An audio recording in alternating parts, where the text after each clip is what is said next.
Thank you so much. This is Kijani Ridge School, and my name is Sarah Mwaneki. We are so excited today, being a very important day in our nation today, where we were all expecting and looking forward to the release of the 2023 KCP examination. At Kijani Ridge, we are celebrating, you can see right behind me, celebrating excellent performance, being among the top schools in this country. So thank you so much. I wish all the candidates victory and success as we all continue celebrating. If I look at this year's performance compared with last year, there's a slight drop, yes, in the whole country, but we are all very happy because we have produced excellent results. Specifically to the parents of Kijani Ridge is to embrace the CBC curriculum.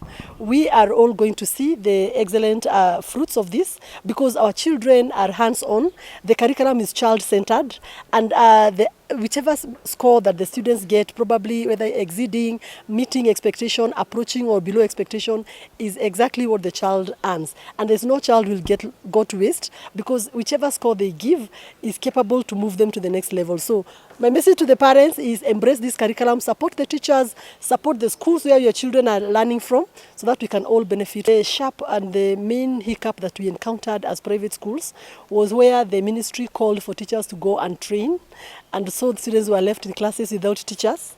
Probably if they had come up with a better way of training the teachers for in-service, probably over the school holidays, instead of calling them to go and train within short times and leaving the children alone in classes, that could have done better. And also, when it came to the assessment bit, this idea of giving students the assessment numbers right from grade 3 is a good idea, yes. But in the event that students probably coming from international countries, who are many currently in the nation, come around and we don't get the right support, then we seem like their marks will get lost. So we don't know where to start them from. So I also threw the challenge to the Ministry of Education to try and see how do they incorporate these students who are coming from without the country, from the international schools, how do they come on board? But as far as assessment is concerned, there is no this... My name is Anne Maina. By the grace of God, I'm the head teacher in this school, the Marion Farmhouse School. And our school motto is inspired by God for excellence. So this afternoon we are so excited that our boys and girls did very, very well. A great improvement from the mean score that we got last year. And with me today I have our top student, Regina Lynn Ngendo, who managed to score a 411, and we give God all the glory. Our learners managed to hit their goals, and for that reason we are grateful this afternoon. One thing I want to thank God for Marion Schools is that as we started CBC long before the government, because we believe in nurturing every learner's potential. If you come to our school on a weekday, you will see a lot of activities. As you can see, we also have a pottery project. So CBC, generally, we have been set even before the government was set. So you will find that our learners are so prepared. We are nurturing talents. You will come here on Wednesdays and you find the music academy, the football academy, the skating, all that. We have been preparing our learners for the same. My name is Regina Ngendo. I am from Marion Farmhouse School.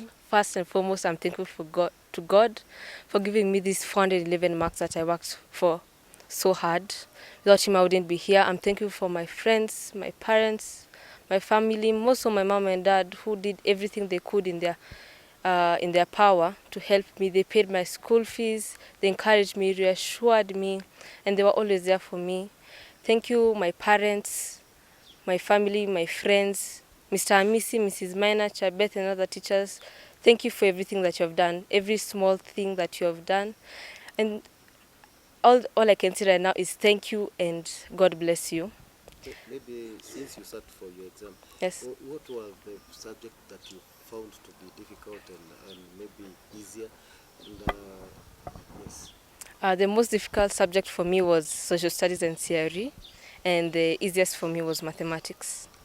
But anyway, I still passed. Waking up every day at 5 a.m. and sleeping at 9 p.m. was not easy, but I persevered and encouraged myself that hard work will pay, and truly. Kenya High School, and I would like to be a surgeon when I grow up.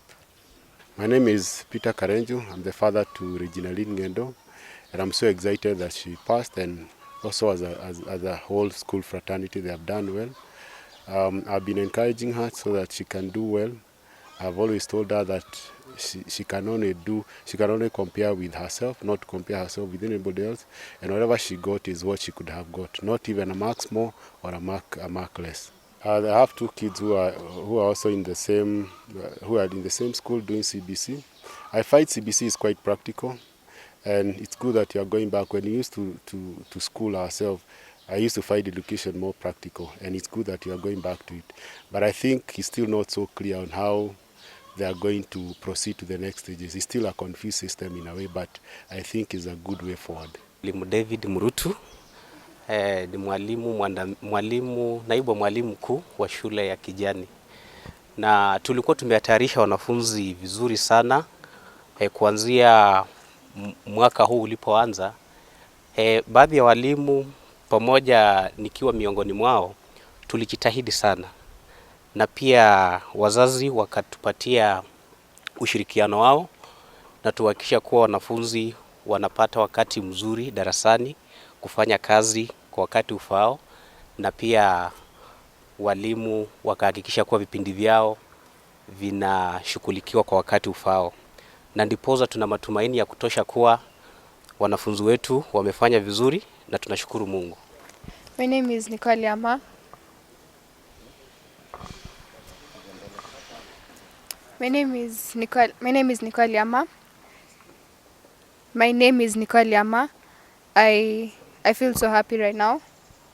My teachers, my parents played a really big role in helping me to prepare myself for this exam. And I'm happy that they did, for everything that they did, not missing lessons, going an extra mile to make sure that we get everything. I'm really happy, I'm grateful for that. Yeah. Being the last exam, everyone was just like, you have to get it right. So personally for me, I used to study a lot, made my teachers my best friends. plus my books, and like, yeah, I was just revising by myself. Anything wrong, ask my teachers. Yeah, that's how I prepared myself for this exam.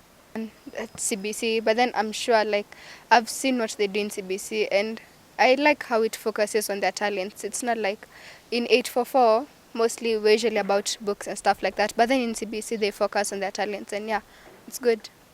Yeah. 844 system na CBC, ninaona CBC imekuwa more expounded, maana wamekuwa wakifanya practical wakiwa katika masomo yao. Kumekuwa na a lot of practicals watoto wakiwa shuleni, yale ambayo tumekuwa tukifanya nyumbani na watoto wale wamekuwa 844 na hawa wa CBC wanapokuja nyumbani, you can see a lot of changes, a lot of improvement. Kuna mtoto wa CBC anaweza kuja akaingia jikoni na akapika chakula.